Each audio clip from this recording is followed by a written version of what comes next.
Olá! Bom dia, boa tarde, boa noite, não sei. Eu espero que vocês estejam vendo aqui ao vivo, mas quem estiver assistindo na reprise, já tem aí o bom dia, boa noite. E o boa tarde, aliás. A gente está aqui hoje para a edição de número 60 do Clube do Filme do Cinema de Boteco, para falar de um filme polêmico, um filme que está dando o que falar, uma atração da Netflix chamada 365 Dias. Meu nome é Túlio Dias, sou escritor, cofundador do Cinema de Boteco, e hoje tenho o prazer de receber aqui a sexóloga Bruna Coelho. Muito prazer conhecê-la. Ei, Túlio, prazerzão. Muito feliz por estar aqui.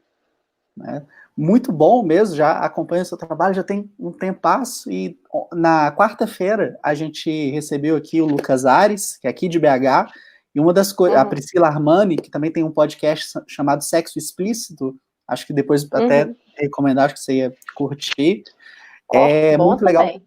né, quando a gente tem essa interação com o pessoal que é aqui de BH, né, eu gosto muito disso. Perfeito. Só para a galera saber, fala um pouquinho de você, o que você faz, onde que as pessoas te acham.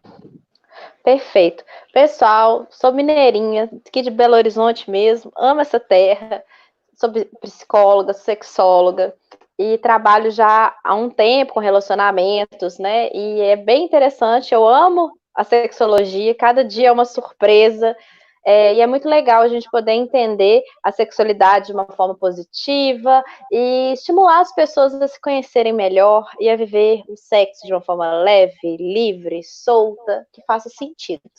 Me encontra lá no meu Instagram, @sexologiabh, que está até aqui no nominho. Minhas redes sociais também, né? YouTube, canal @sexualmente. Que arroba, gente? É sexualmente mesmo. Tô achando que tô falando tudo na base do Instagram.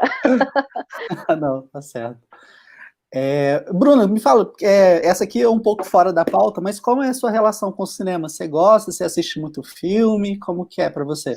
Super, super, né? Netflix e eu temos uma relação de amor, né? Mas antes de ter Netflix, né, eu sou da época, né, gente? A gente é da época que ia lá na locadora mesmo, né? Alugava.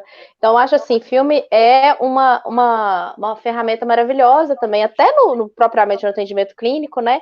Às vezes, assim, algumas questões, eu sempre oriento assim, pacientes, lê tal coisa, assiste tal filme. Então, acho que o cinema nos transporta para algumas realidades que são extremamente interessantes. Amo. Né? Cinema é vida, né? À toa que a gente tá aqui, né, no Cinema de Boteco, já tem tanto tempo. Ano passado, só para contextualizar, quando a gente começou esse projeto, eu fiz 401 transmissões. Eu fiz transmissão todo dia, né? Então, a gente aqui tem um lance mesmo, um compromisso sério, assim. Lance nada, né? A questão aí é firme. Exatamente. Olha só, Bruna, vamos lá, vamos falar desse filme. O convite, né, surgiu quando eu vi lá no Instagram da Bruna, ela fez um stories, e falar, vamos lá, eu quero falar desse filme. Aí na hora eu falei, beleza, vamos convidar ela, né? Mas eu quero saber de você, antes da gente falar aqui do que trata o filme, acho que o pessoal está curioso, né? O que trata esse filme, né? Me conta, como é que você conheceu, como que você recebeu, assim, a notícia do filme, ficou sabendo sobre ele, como que foi o impacto dele para você? Olha, o que acontece, né, gente? Internet hoje o pessoal gosta de um spoiler, né? Então, assim, a gente percebe, assim, muitas mudanças na maneira como as pessoas, elas percebem, né, por questão mesmo de período. Hoje em dia, as pessoas criaram, né, um senso muito, muito crítico em relação a alguns componentes, né, de histórias de amor. Então, por exemplo, a primeira informação que eu recebi, a síndrome de Estocolmo, né, muita gente abordando mais pela questão história de machismo, como se fosse assim, uma reprodução nesse sentido. E muita gente, metendo a ripa. Então eu pensei, olha, eu quero entender o que está acontecendo, não vou ver nada disso, vou ver qual que é a minha experiência com o filme e vou tentar entender, né, como que essa história ela se desenrola, como que ela acontece. E obviamente pela minha área eu quis dar um enfoque maior nesses aspectos de componentes voltados à sexualidade, a estímulo, a desejo, que eu acho que foi o que mais me chamou atenção nesse filme. Pô, legal. Um filme como esse, né, com as coisas que ele tem ali, que ele oferece, você acha que no final das contas ele pode ser mais negativo do que positivo? Se é que tem algo positivo que a gente possa tirar?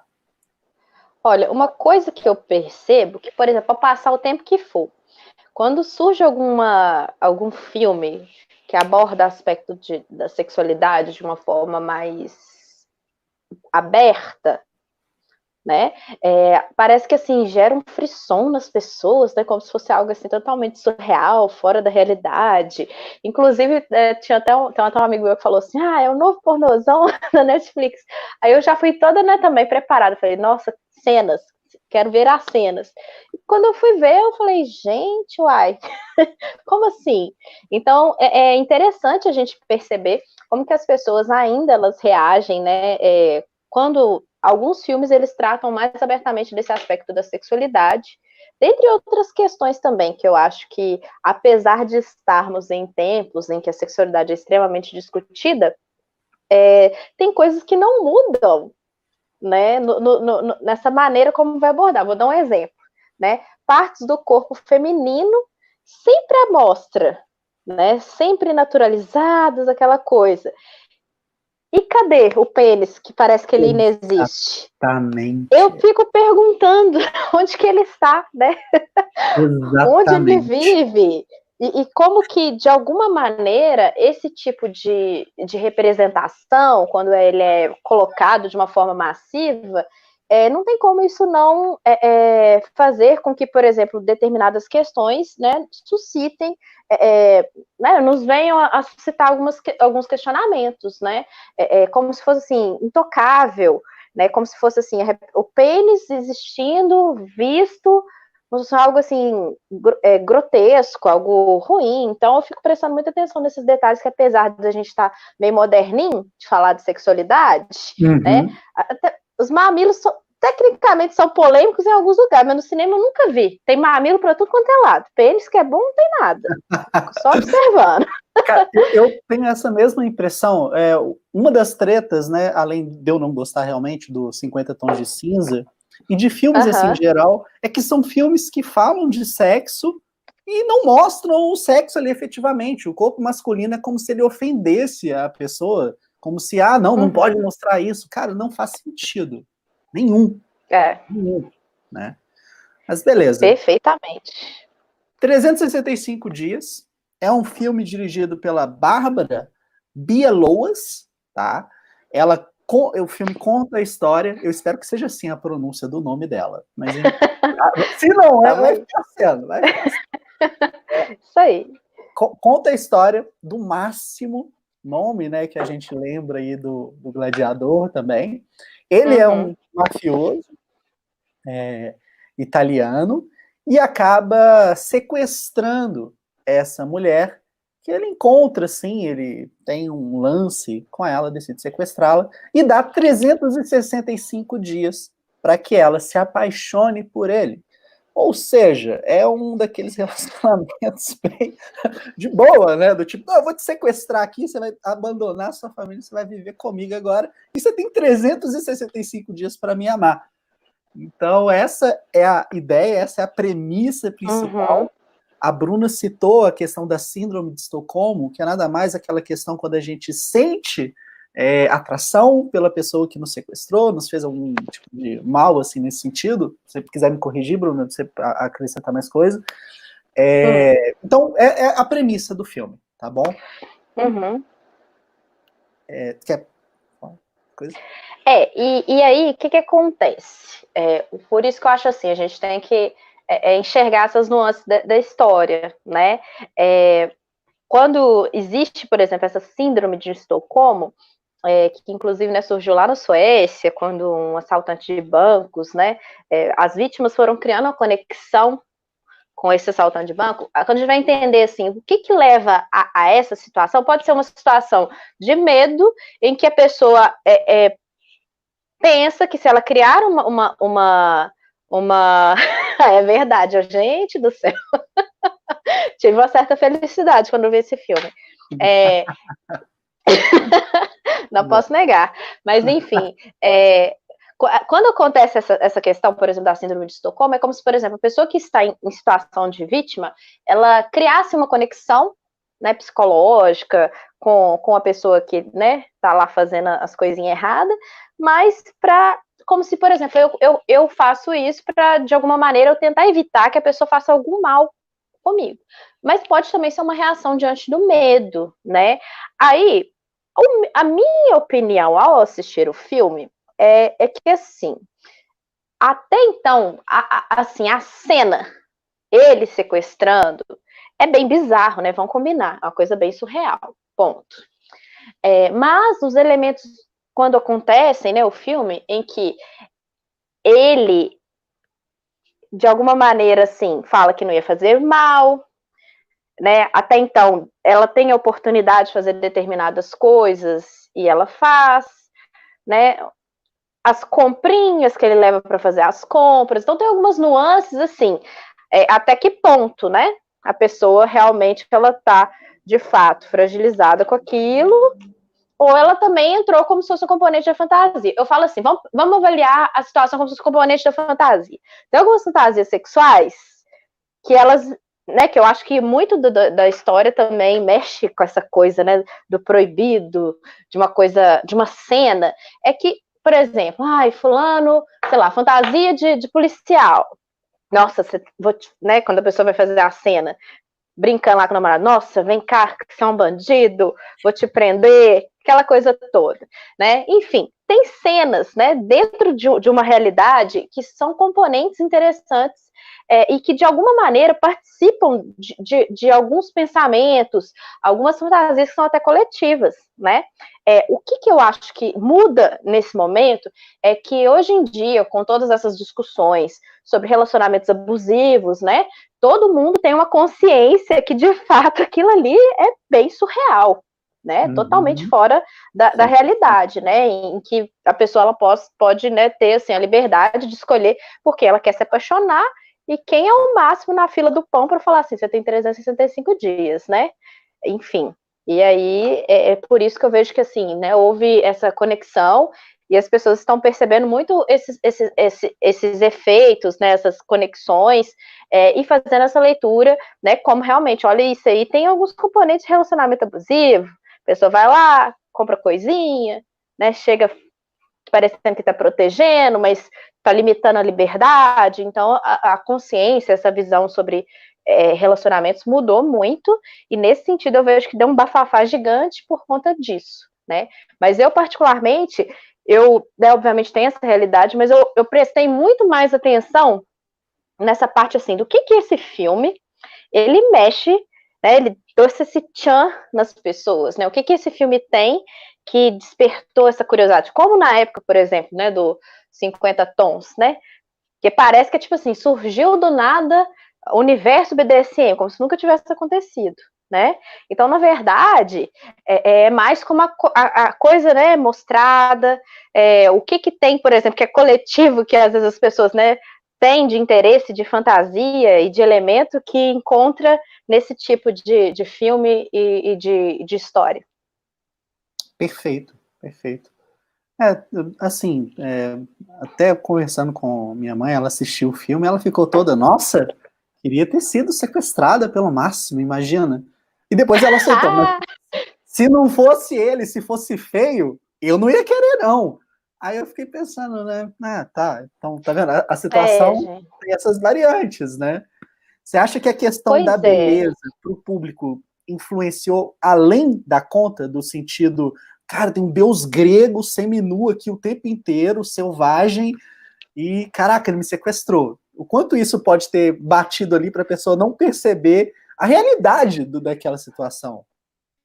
Sim, muito, né, gente? Vamos combinar. Muito. Super entendo sua mãe. Mas assim, mas a realidade é o seguinte, vamos pensar, o que aquele homem tem? Ele é literalmente igual tem uma parte do filme que ele fala assim, ele não tem, que a Laura fala, né, personagem, ele não tem nenhuma gordura corporal, ele foi desenhado por Deus, mas o pênis dele foi desenhado pelo diabo. Ou seja, não tem como negar que, de alguma forma, ele representa, né, algumas referências, né, de uma beleza, de algo, né, desejar um corpo forte, um corpo, né, aquela coisa viril. Então, nesse sentido, pode sim, né, ter, por exemplo, feito com que realmente as pessoas se identificassem mais por esse caminho, né, de entrar naquela coisa assim, fantasia daquele homem surreal, me sequestrando, me sequestra, né? Mais nesse aspecto. Né? Seria, assim, um raro exemplo, eu acho, do cinema tratando objetificação ali do homem, né? Tudo bem, a gente tem 2 diretores no filme, quando eu apresentei aqui, eu não falei do Tomás Mangues, mas o que você acha disso, dessa questão da troca? Geralmente a gente vê sempre, igual a gente comentou aqui no comecinho, quando você falou, sempre tem um filme que mostra o corpo feminino, né? O corpo feminino ganha destaque. Aqui, apesar de você não ver o instrumento do rapaz, ele tá ali, a ideia dele tá ali o tempo inteiro. Né? Então, de certa forma, as formas como ele aparece no filme o tempo todo estão mostrando, cara, ele é gostoso, sacou? Tá aqui. Então, eles estão objetificando ele. Como que você vê essa questão? Inclusive tem assim, né? Hoje em dia, essa forma, né, por exemplo, como que a gente trata, né? Como a gente nomeia, como a gente acessa e coloca essas referências, né, sobre o corpo, né? Tem diferenças. Eu já vi vários comentários assim, né? Olhando os Instagrams, assim, né? Que a gente fala, nossa, né? Exaltando lá a beleza do Máximo. E que alguns homens questionavam assim, peraí, mas se eu falasse isso, né, de uma mulher, eu estaria objetificando. Por que às vezes isso, né, é diferente para um homem? Então, assim, entende-se que, de alguma maneira, querendo ou não é legal objetificar independentemente de qualquer gênero.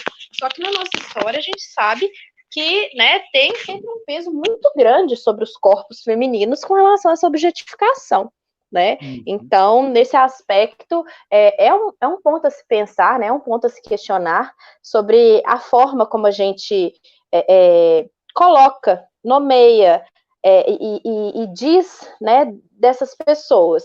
Mas é uma discussão que eu acho que é bem polêmica, né? Não é? Não sei se você acompanhou, não sei se apareceu no Instagram, eu vi isso no Twitter. Eu acho que era piada, tá? Mas era uma moça filmando, a gente não vê ela, tá? A gente só vê ela filmando o vizinho dela pulando corda. E ela tava eu acho que era uma senhora, não era não? Que ela falava assim, nossa, que coisa. Também acho que era mais velha. E assim, o vídeo é muito engraçado, sabe? Que ela tá lá falando com humor, tá uma leveza, mas eu vi gente problematizando, do tipo, e se fosse uma mulher ali, vocês iam gostar?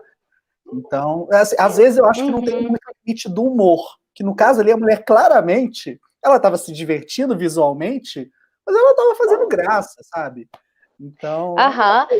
porque a questão que eu acho que acontece é o seguinte, é porque realmente, durante muito tempo, né, em que não se questionava esses lugares, né, da mulher, o corpo da mulher era como se fosse assim, né, vamos pensar, um discurso de várias pessoas, senta que nem moça, né, senta com modos, não coloca uma roupa curta, como se, tipo assim, a roupa curta que você fosse colocar justificasse algum tipo de inconveniente.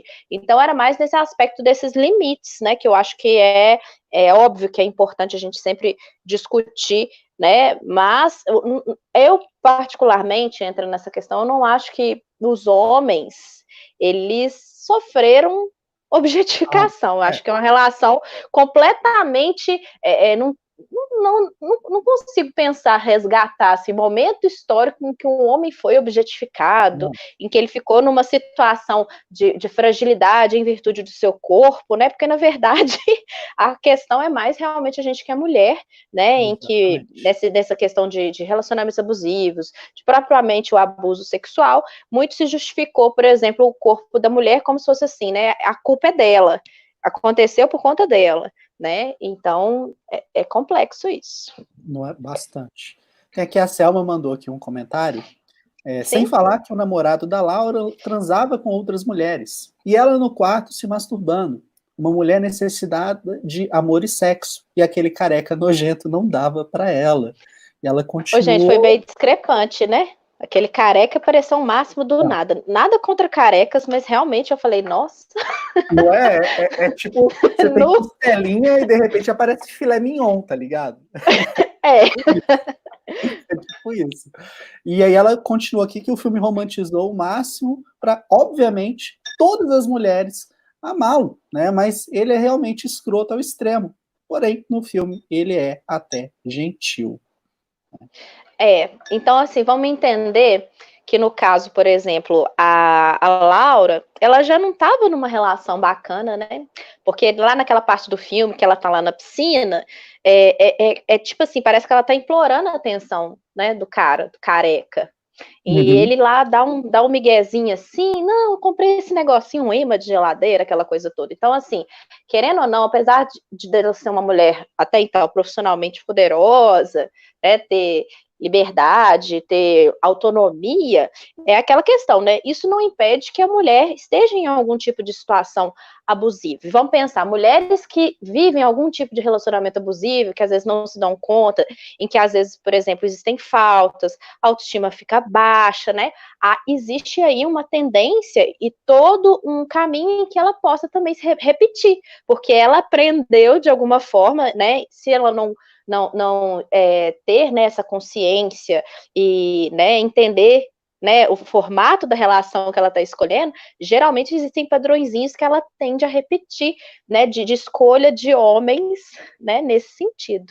Infelizmente, né, porque lutar para que o ciclo da violência acabe, né, é bem complexo, né, envolve dimensões psicológicas, né, tomadas de consciência, tomadas de decisão, em que a pessoa perceba que realmente a vida dela mais, bem mais do que isso, né? E que muitas das vezes a violência, o abuso, ele se esconde através de presentes, presentinhos, nhenhenhê. Então, assim, o bonito lá era bem ricão, né? Mas é aquela coisa, ele obviamente tirou, né, a liberdade, né, dela escolher, senão ela não fala assim, olha, você se apaixona por mim, tô aqui, né, só tira a camisa já, pelo menos pra mim era suficiente, já estava apaixonada, mas não precisava de prender, não precisava de sequestrar, né, não tem essa necessidade, né, de privar a Exatamente. pessoa da liberdade, que isso é uma questão que também entra mesmo dentre os elementos que constituem, né, tipos de abuso psicológico e a privação de liberdade que também é disposto na Lei Maria da Penha, por exemplo. É legal que você falou isso aí, puxou para as perguntas, porque, assim, quando eu recebo convidado que é especialista, eu costumo deixar o filme meio que, foda-se, de lado, saca? A gente vai falando mais, debatendo e jogando, Uhum. né, o assunto de outra forma. Mas você puxou aqui exatamente uma pergunta que eu queria fazer, se Sim. era aqui a questão, né, a importância da terapia voltada para essa parte, né, da sexologia, o conhecimento, autoconhecimento sexual. Você acha que se uma personagem como a Laura, né, no 365 dias, e a própria Anastácia ali nos 50 tons de cinza, se essas pessoas tivessem um conhecimento, né, da própria sexualidade, elas se envolveriam nesse tipo de relacionamento ou não? Então, vamos pensar. A Anastácia, ela era virgem, né, quando ela conheceu lá o Christian. Ai, eu tô falando igual a Luciana Gimenez, Christian. Desculpa, empolguei. Então, assim, ela era virgem, então vamos pensar, ela era uma menina bem purinha, bem ingenuazinha, né? E não conhecia o próprio corpo, a primeira experiência, e chega já, né, esse tchan, aquele homem oferecendo aquelas coisas todas. Então, assim, o que a sexologia, ela traz enquanto ferramenta? Primeira coisa, autoconhecimento, né? 8% das pessoas, elas às vezes procuram assim, mais tipo assim, eu quero saber a posição, vou fazer tipo um tutorial de masturbação para fazer a pessoa chegar lá. Então, assim, as pessoas não estão preocupadas em entender o que realmente é importante, né? O que realmente conecta a pessoa. Trata, às vezes, a sexualidade como uma coisa assim, né? Um botãozinho. E não é assim. Então, muito do que a sexologia contribui para que a pessoa entenda é literalmente essa parte de autoconhecimento. Autoconhecimento enquanto algo libertador que conecte essa pessoa com o que faça sentido para ela e conectado com os sentidos a pessoa possa expressar, né, seu comportamento, a sua liberdade, essa energia do amor da melhor maneira possível, da maneira que faça sentido para ela, que não que necessariamente tem que ter lá um outro, né? Como diz, eu vou falar um termo da vovó, viu? Xuxando para uma direção ou outra, sabe? Tipo assim, a pessoa ela vai poder olhar e falar assim, olha, que legal, tá surgindo um desejo diferente, deixa eu entender isso aqui que tá acontecendo, olha, isso aqui tem a ver comigo, olha, eu entendi, e vai, né? Então, esse que é o bacana da sexologia, é você poder ter conhecimento para fazer escolhas que sejam assertivas e que façam sentido, que se conectem, sejam elas quais forem, desde que, por exemplo, envolva, por exemplo, variabilidade sexual, né? Às vezes as pessoas se deparam com um determinado momento e falam assim, nossa, de repente, parece um fetiche aqui, gente, o que eu faço com isso, né? Então, é entender, identificar e tomar decisões, mas de uma forma leve, né? Corroborando para um bem-estar emocional e relacional também, né? Que sempre tem lá, né, uma outra pessoinha lá que está, né, participando de tudo aquilo e, né, expectativas, frustrações, né, enfim, tudo isso entra no meio desse bolinho. Legal. Por exemplo, a parte do desconhecimento do público sobre, né, o autoprazer, sobre a própria sexualidade. Você acha que isso tem um papel fundamental, importante, no sucesso de filmes como 50 Tons de Cinza ou 365 Dias? Super, super. Porque, por exemplo, quando igual esse meu amigo falou assim, esse é o novo pornozão da Netflix, eu já fui preparei meu espírito, que eu falei, nossa, vem cenas fortes. Aí quando eu até falei com um amigo, eu falei assim, nossa, eu vi uma cena lá, pra mim, tipo assim, eram namorados apaixonados num lugar paradisíaco, transando com intensidade, ponto. Então, assim, é como, vamos pensar, às vezes as pessoas, elas têm umas referências, né, pouca experiência, não necessariamente se envolva parceiros, mas medo, né, de tentar outras coisas, ou uma vivência mais limitada da sexualidade, não vou colocar limitada como ruim, né, às vezes a pessoa teve aquilo, e ela acha que aquilo é o que ela tem, e às vezes, por também ter parceiros que, né, estão nesse mesmo momento, ela não experimenta determinadas coisas, então eu acho que isso realmente, né, é muito claro, né, quando dá esse boom de audiência, né, entende-se claramente que atingiu o público, porque se for parar para pensar, eu particularmente, eu falei assim, gente, não vi nada demais no sexo deles lá, vai me desculpar, é uma coisa, achei, tipo assim, né, eu fiquei lá esperando a cena, falei, uai, cadê? Cadê? Onde está? Mas não querendo dizer que, tipo assim, tinha que ser uma coisa, mas eu vejo que realmente as pessoas entendem, né, que o cinema, ou sei lá, existe aí uma linguagem do sexo que não é falada, né, do não dito.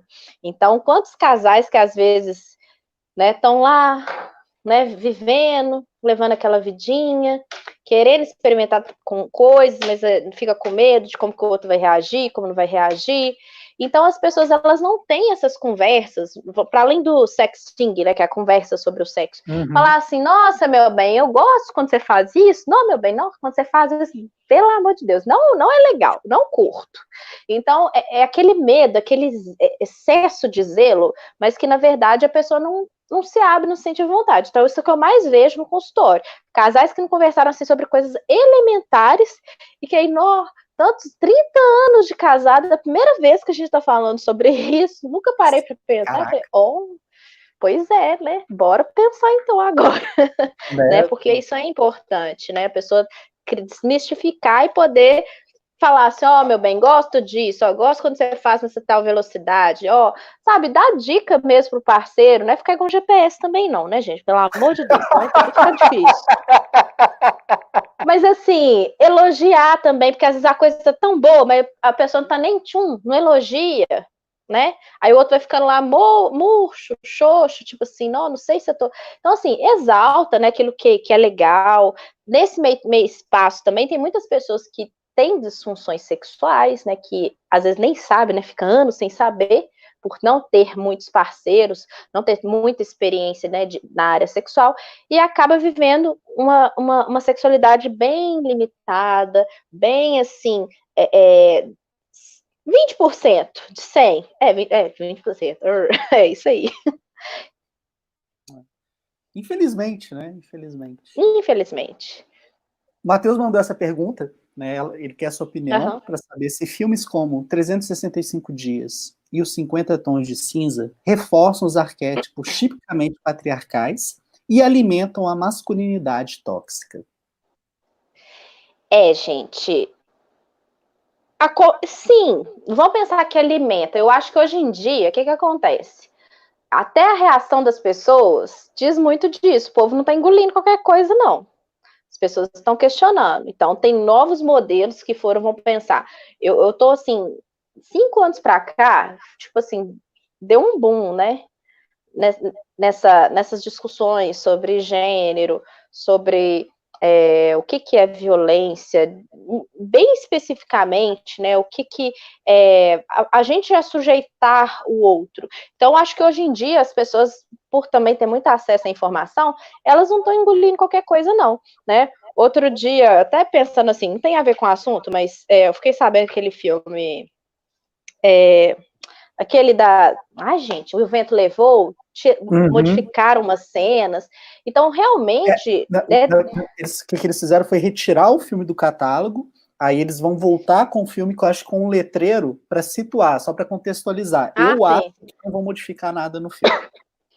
Sim. Mas aí, então, assim, as pessoas, elas... Igual teve gente na época, quando teve aquele remake, né, do Bela e a Fera, né, questionaram só a história da Disney, né, o cara vai lá, a fera sequestra, né, a fera, né, sequestra a Bela, fica lá presa. Então, assim, muita coisa mudando, e aí essas representações do que é amor, do que é a parceria, do que é esse papel do masculino e do feminino estão mudando também. Então, acho que o pessoal não está engolindo muito, não. E isso é um ótimo sinal, porque, que bom, estamos evoluindo, né? Sim, né? Eita, ótimo. No programa de quarta-feira, fazendo as pesquisas, eu não sabia, mas o BDSM ele foi tirado da lista de desvios, né, em 2013, ele junto com o crossdressing, que também era considerado um desvio. Então, saca, bicho, 2013, cara, é louco, né? Então, assim, e aí muita coisa ainda vai acontecer, né, igual tecnicamente, quando a gente fala dessa questão, a disforia de gênero. Então, assim, são assuntos que estão caminhando e que, graças a Deus, está indo rápido, né, nessas mudanças, essas percepções do que é a variabilidade sexual, em que muito era vista como algo, né, pejorativo, como algo adoecedor. Então, né, tá mudando e que ótimo. Né? Eu acho que assim, a questão de todas essas mudanças, as pequenas crises, né, que surgem buscando evolução, elas são fundamentais para a gente chegar nesse ponto, né? Não dá para aguentar assim, cara. E falando isso da perspectiva privilegiada, né, de branco hétero aqui. Então é complicado, tem que mudar e evoluir sempre. A gente já falou sobre isso aqui, né? Por que filmes com essa temática causam tanto impacto na vida das mulheres? Você teria uma indicação de um filme inspirador para quem busca ali um relacionamento saudável? Ai, gente, aí que tá, né? O que é um relacionamento saudável? Relacionamento saudável é algo em que você entende o seu desejo, que você comunica, né? E que você consegue entender que o outro também respeita e comunica e tá ok. Então, filme nesse aspecto, eu tô ruim de memória, mas, por exemplo, tem um filme que eu acho muito fofo, que é O Diário de uma Paixão. Acho ele lindo. Ah, sim, eu choro todas as vezes que eu assisto ele. Ele é lindo, ele é lindo. Por que ele é lindo? Porque eles se movimentam, extrapolam, né, as convenções, eles mantêm uma crença, né, no amor, ele faz de tudo para que, né, para lembrar, né, que aquele amor ele existiu e foi um amor, né, especial, né? Eu acho aquele filme lindo.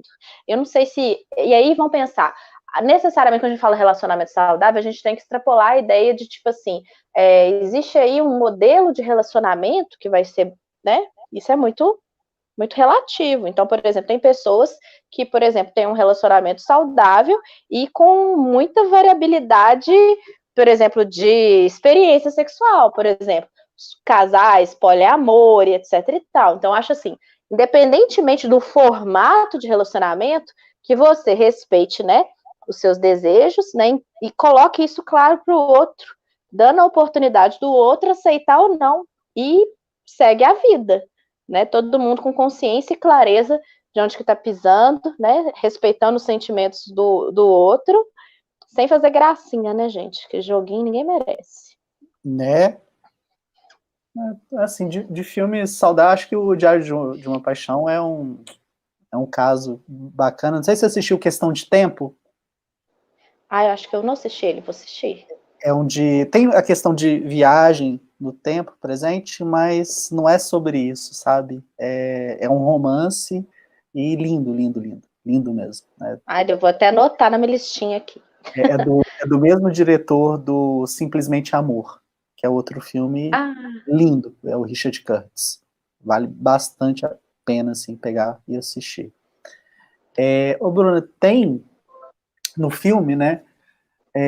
Uma sequência na relação da Laura e do Máximo, durante aquele período que a gente simplesmente vê ela ali, inicia um tipo de provocação, é como se ela estivesse entrando, né, na brincadeira, brincadeira, uhum, e chega num ponto que eles se provocam muito. E aí o que ele faz? Ele amarra ela na cama, e aí ele tem uhum, uma relação com uma outra mulher.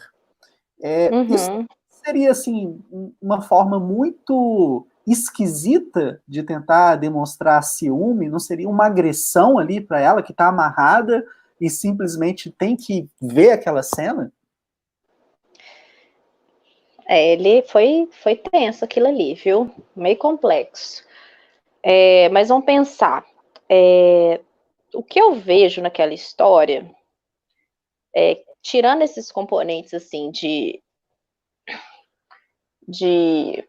propriamente esses questionamentos sobre elementos abusivos e tal, mas vamos pensar, essa leitura dessa parte, pensando nessa questão de variabilidade sexual e estímulo, né?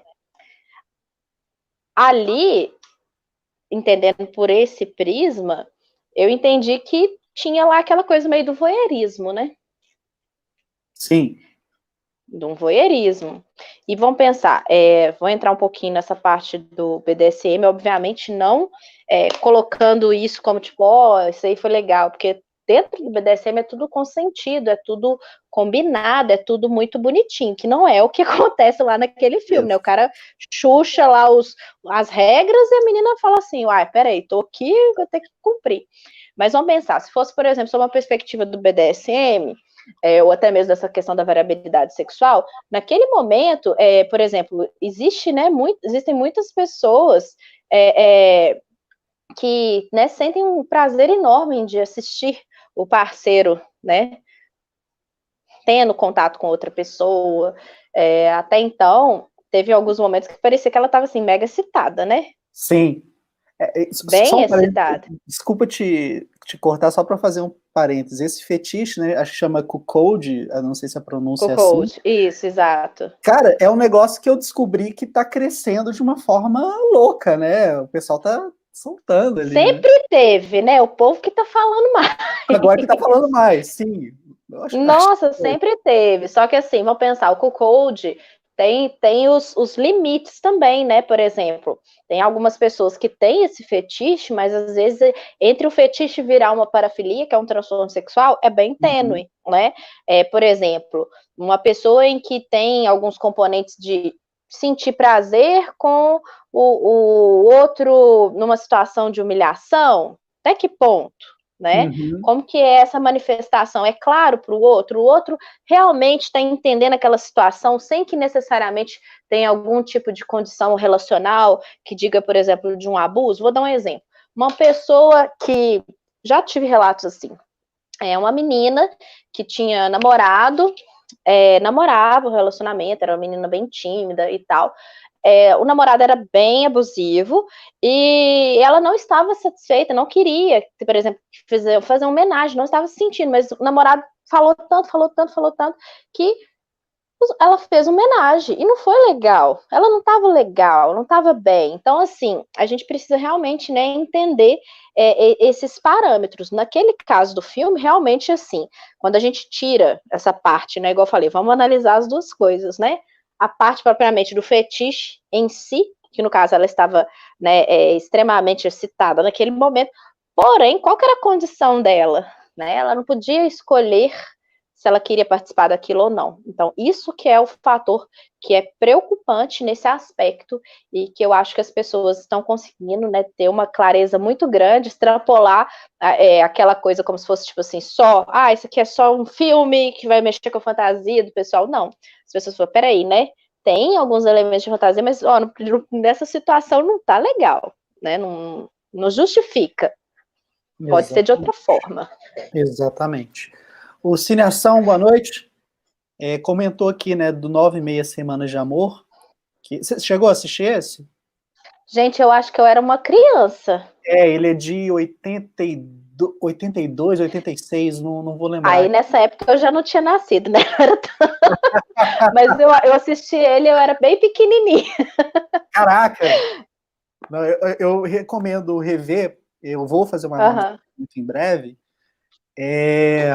Ele é um filme que fala muito sobre a relação BDSM no sentido negativo da coisa, entendeu? Porque o personagem do Mickey Rourke, ele vai forçando cada vez mais a Kim Basinger para soltar ali os limites dela, até que chega num ponto em que para ela, né, não dá. A essência dele é essa. Eu gosto muito. Acho que gosto do diretor, o Adrian Lyne. Ele fez o Infidelidade, esqueci o nome, Infidelidade com Richard Gere, que é um filme sobre uma esposa. Nossa, aquele filme é maravilhoso. Muito bom, né? Nossa, Deus. Sensacional. O Adrian Lyne, ele tem essa pegada, ele gosta de trabalhar com essa questão sexual, questão das transformações, né? Então, assim, meu favorito dele. Ele também fez o Flashdance, só de curiosidade. Clássico, né? Muito bom. A Selma, Bruna, ela colocou aqui uma teoria sobre a questão do filme, né, e a continuação. Porque o 365 filmes, ele... Cara, olha, tecnicamente ele é meio que um desastre, né?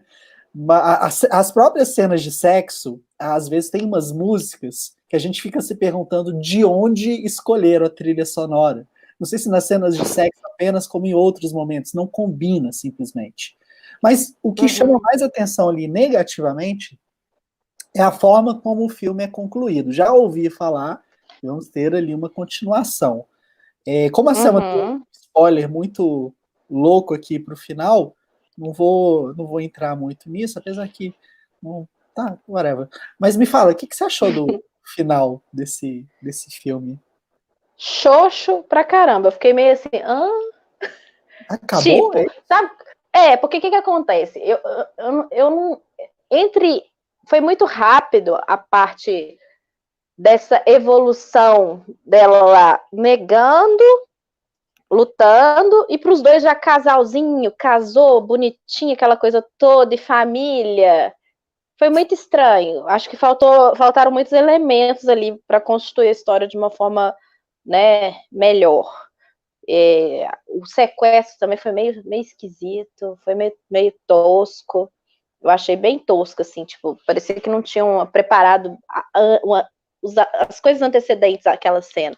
Eu achei bem fraco, muito fraco. Ela tem engravidado, nada a ver, do nada, assim, pá, no início, né? Achei estranho. Eu acho que o filme todo ele se passa ali em 2 meses, né, mais ou menos, pelo que eu entendi.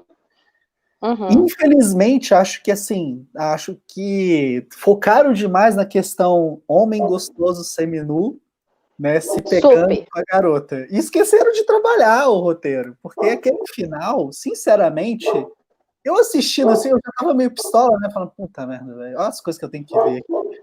E, cara, aí acaba daquele jeito, de repente, saca, você fica pensando, tá, vai ter uma continuação, é isso mesmo? E existe esse boato, né? A Aline até colocou aqui, parece um cliffhanger, que é quando o episódio acaba, você já fica ansioso para a continuação. Né? É tipo isso. E aqui o Citação lembrou também o Atração Fatal, com o Michael Douglas. Que filme, né? Também é do Adrian Lyne. Que filme, gente. Bom. Eu gosto de falar que ele é um filme de terror para homens que gostam de trair. Né? Que aí você pensa. Né? Pensa mesmo, João. Olha bem. Bruna, chegando aqui, né, ao encerramento, quero saber, tem alguma coisinha que você queira falar, alguma última cena que você queira destacar? Agora que a gente, né, falou bastante coisa, mas assim, que eu até falei com você, meu cachorro tá aqui participando da live também, né? Mas enfim. Vamos lá. O que eu acho interessante, que as pessoas, por que às vezes muitos filmes assim, né, ganham tanta repercussão, como se fosse algo completamente assim novo, mas que as pessoas se interessam, se encantam e ficam, né, buscando. Eu acho que as pessoas, elas, pensando propriamente por fantasia, né, o quanto que as pessoas, né, fantasiam a questão sexual, né, como elas trazem o erotismo para a vida delas, para a vida sexual. E aí, o que eu acho que é legal destacar no filme é exatamente isso. Tirando essas partes toscas, é a parte, por exemplo, daqueles olhares, né? Daquele jogo de sedução, de como que você apresenta os estímulos para o seu parceiro, igual aquele lá, o Máximo, né? A mulher tá lá dormindo, o cara já chega lá sentado na frente dele dela sem camisa. Então, eu acho assim, tirando a parte tosca, vamos entender um pouquinho também esses elementos que eu acho que é interessante, por exemplo, na parte sexual, como que as pessoas oferecem estímulos, que às vezes muita gente pergunta para mim, libido, meu relacionamento tá ruim, mas, poxa, gente, vamos trabalhar nos estímulos também, né? Porque toda essa parte, essa resposta sexual, ela depende de estímulo. Não precisa ter um tanquinho igual do Máximo. Não precisa. Mas, poxa, né? Se cuide, se apresente de uma forma. Apresente-se de uma forma atraente para o seu parceiro, para a sua parceira, né? Para que o sexo, ele seja, né, um sexo também estimulante, porque às vezes vai passando a rotina, fica aquele trem mais do mesmo, né? Aí você olha para a pessoa tá com aquela cueca bamba, né? Tipo, vamos cuidar dessa parte, pensando mesmo nessa perspectiva, para além de formas, né? Falar assim, nossa, como que eu quero tornar esse momento, né, especial? O que eu quero, né, despertar no meu parceiro? Que eu acho que o sexo tem muito a ver com isso, né? Despertar interesse, despertar desejos, estímulos. Então, acho assim, pegando só esses elementos do filme, eu vejo que, tipo assim, ele brincava muito com isso, parecia lá sem camisa, né? Aí chegava lá tomando banho, os dois se olhavam muito. Então, acho que é legal, assim, por exemplo, nessa parte, destacar. Gente, se olha, quando foi a última vez que você deu aquela olhada, assim, de cima e embaixo, né, no seu parceiro, falar assim, nossa, hein, eu pego. Brincando, mas enfim.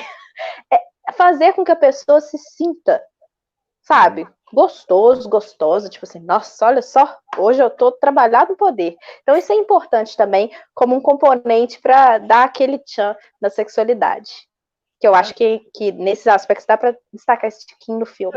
Né? Excelente essa observação, porque, de fato, né, essa é uma perspectiva que talvez o 365 dias tenha um acerto imenso. A cena do banho dos dois aquela cena é muito sensual. Porque a provocação, né, a questão dos olhares, do tipo, o que você está olhando, né? Isso, você vai eu posso te fazer alguma coisa? Eu posso... Vem aqui pegar, né? Tipo, né? Exato. Então, assim, é muito legal. Lógico que cada um a sua forma, mas os casais, eles consigam, né, ter essa liberdade, né, desse estímulo, dessas brincadeiras, né, desse colocar desejo no corpo do outro, manifestar, né, elogiar também, né, gente, que às vezes a pessoa nem elogia, né, a pessoa chega lá assim, tchã, toda trabalhada, eu nem tchum, aí desanima, né, o pessoal, vamos lá, né, vamos tratar, né, as nossas relações como, né, especiais, fazer com que a pessoa se sinta especial, né, também ter essa conexão com o nosso corpo, independente da forma como ele seja, né, tipo assim, olhar, né, investir energia, porque se você também não investir energia no seu corpo, você chega lá todo xoxo, desmaiado assim, né, só lembrar dos passarinhos, quando os passarinhos tá querendo fazer, né, alguma coisinha lá, eles ficam dançando, pulando, fazendo uma festinha, né, então, né, se eles podem, a gente pode muito mais, né, a natureza, ela traz algumas coisinhas assim, só para lembrar da gente, ó, vamos investir nisso daí. Eles falam que tem um exercício, né, a questão da respiração e tal, que além dos movimentos que você faz com a pelvis, você girando e tal, fazendo sei lá, os encaixes lá, tem a coisa de balançar o corpo, né? Ficar soltando, porque isso acaba oxigenando melhor o seu corpo e você se solta mais para aquilo. Tem gente que já vai transar assim, ó, todo enrustido, assim, ó, todo travado, né? Eu peguei nesse livro aqui, O Orgasmo Total, né? Olha, legal. Jack Lee Rosenberg. Esse eu tô curtindo aqui, tô lendo, né? Então tem umas coisas aí que falam, realmente, isso que você falou dos pássaros, né? A questão da movimentação, das cores, né? Os estímulos, é uma coisa para atenção aí. Gente, é tudo conectado, é a mente, é o corpo, né? É o outro parceiro, que a gente não vai ficar lá também todo trabalhado nos estímulos, a pessoa não faz nada, fica parecendo um cara de castiçal, aí a gente desanima, a gente fica até, né, murchinho. Então, assim, tem que ter essa troca, essa comunicação que não verbal, mas que diz, né, desse lugar realmente de validar o desejo do outro, né? Saber ser receptivo também, né? Se sentir desejante também, chegar lá todo no poder. Exatamente. Isso aí é sucesso. Isso é sucesso mesmo. Bruno, você tem mais alguma coisa para falar? Onde que as pessoas te encontram, tal? Então, pessoal, segue lá, @sexologiabh. Quem tiver dúvida pode mandar, sigilo absoluto, não precisa falar que é primo, que é irmão, que é amigo. Tá tudo sucesso, tá seguro. E, né, eu sou psicóloga e sexóloga, então, por exemplo, atendo muitas pessoas que têm problemas, disfunções sexuais, questões de relacionamento. Então, se você tá aí passando um perrengue na sua relação, lembre-se, tudo tem jeito, só não tem jeito para a morte, né? Fica tranquilo e siga um caminho de verdade, de felicidade, que vai te conectar com a sua energia sexual, que vai fazer com que você expresse o amor da melhor maneira possível, também saiba receber, né, gente? Que é tudo sobre dá e recebe, é uma troca. Ninguém sai perdendo. E é isso. Perfeito. Bruno, quero agradecer. Muito obrigada pelo convite. Imensamente, tá? A sua colaboração aqui, tudo que você acrescentou. Tenho certeza que a galera agora, quando for pensar sobre o filme, né, conseguiu ver um ponto positivo, e eu confesso para você, eu gosto de acreditar que tudo tem seu ponto positivo. Eu não tinha parado para racionalizar essa questão, né, então agradeço imensamente por isso, tá? O pessoal tá aí, a Rosânia Nunes falou que você falou tudo, você é maravilhosa. A Aline falou aqui que você é fofa. Então, todo mundo aqui curtindo. Então, quero agradecer, né? Em breve, se possível, aí, vamos combinar um retorno, de repente, numa edição do nosso podcast, que aí é mais abrangente. A gente fala Perfeito. de temas, não de filmes, tá? Uhum.